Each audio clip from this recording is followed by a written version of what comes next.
I don't know when I've listened and watched something like this from a president that I found more disturbing. Are you questioning his fitness? Yes, I do. That's former Director of National Intelligence James Clapper earlier this week doubting whether or not the president is up to the job following that speech and the rally in Phoenix on Tuesday night. President Trump responded yesterday, tweeting this, quote, James Clapper, who famously got caught lying to Congress, is now an authority on Donald Trump. Will he show you his beautiful letter to me? End quote. It's a reference to Clapper's congressional testimony in 2013. At the time, Clapper denied the NSA willingly collected information on millions of Americans. Documents later leaked by Ed Snowden showed otherwise. Meanwhile, about that beautiful letter the president tweeted about, Clapper says he actually wrote two of them, one to Trump and one to Hillary Clinton on behalf of the intel community. Whoever won the election would receive it. He says it was a simple congratulatory note with almost identical wording to each candidate, which Trump then thanked him for 3 times. Joining us now, former Homeland Security Secretary Jay Johnson. Mr. Secretary, always good to have you here. Good morning. Good morning, Willie. How are you? I'm doing well. Do you share James Clapper's concerns about the fitness of this president for office? Well, first, I have to revert to my old job just a little bit here. As we watch this hurricane approaching South Texas, I think it's important for those who live in that region to pay attention to what local authorities tell them to do. If they tell you to evacuate, you should evacuate. There's always somebody who stays behind. They think they can avoid it. It's not going to happen to me. It's important to follow the directions of local authorities in a situation like that. Absolutely. Jim Clapper's a good man and a great American, in my opinion. He was actually a political appointee in the Bush administration and a holdover into the Obama administration at the Pentagon, where I served together with him. I thought Jim was a great DNI. He made that bureaucracy work effectively. And Jim is about as apolitical as they come. And so I have high regard for his judgment and his assessments. Do you share his assessment that this president may not be fit? Well, no, I'm not prepared to make judgments like that. I am obviously concerned about a number of things this president has said and done, as are a number of people, Republicans and Democrats. And I hope that with the new staff, the new chief of staff, we might see some more order in the White House. John's a good friend of mine from the Pentagon, and we have a lot of issues that we need to deal with. You know, a lot of us are caught up in the politics of this. You know, it's good for ratings, but it's not very good for the welfare of the country. And so the politics and your line about ratings is we're covering the Russia investigation, which I think you would agree is worthy of coverage, and we're covering Charlottesville, which I assume you think is worthy of coverage as Absolutely. well. So these are problems of the making of the president, not created out of thin air. Would you agree with that? A lot of it stems from things he has said, correct. Charlottesville was a real tragedy. Charlottesville was an alarming situation, and in that type of situation, we depend upon our president to bring us together, to lower the temperature, not raise the temperature.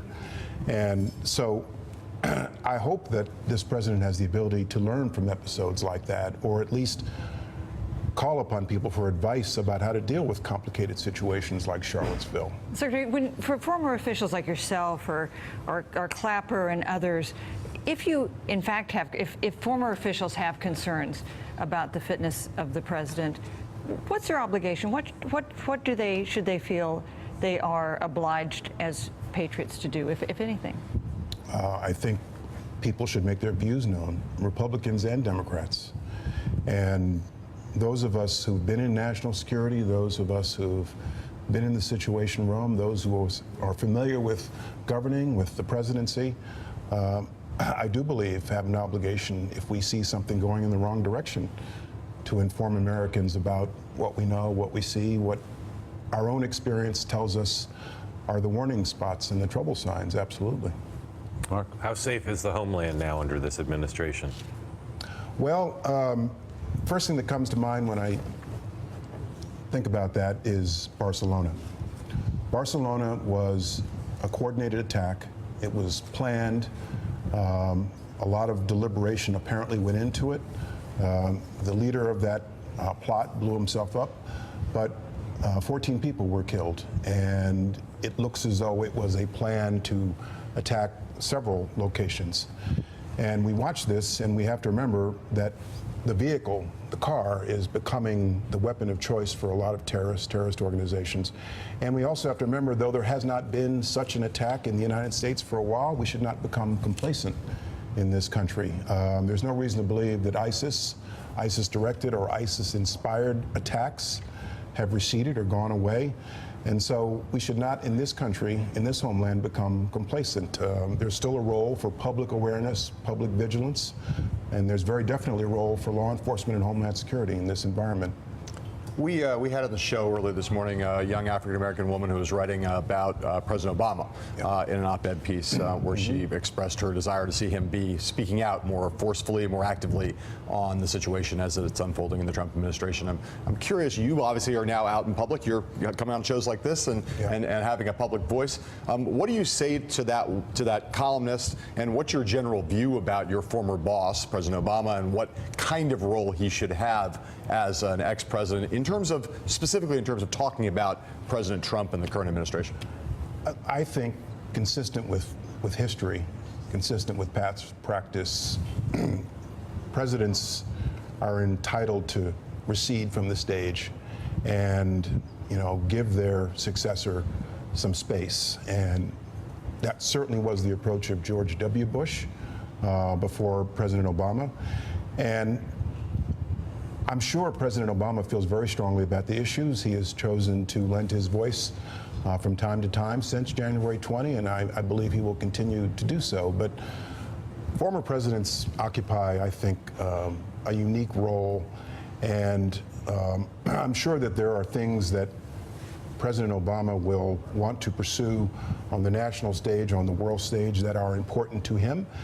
And he should therefore be careful and selective about when he chooses to inject himself into our politics and into our national conversation. I totally respect that and agree with it. The argument from Caroline, the columnist we had on earlier, who's a big supporter of President Obama, and that's hence why she wants him back on the stage, is that this time is different. I cited the George W. Bush example to her, that he said, I know how tough the job is. It doesn't do anybody any good for me to come in and criticize a sitting president.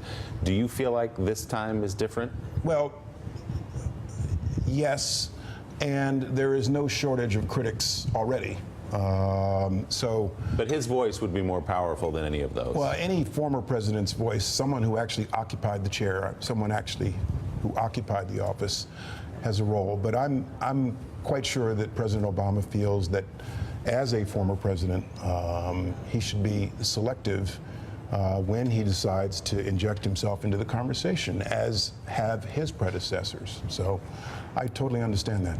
All right. Former Homeland Security Secretary Jay Johnson, great to have you on this morning, especially with what's happening, as you mentioned, at the top down off the coast of Texas. Thanks for being here.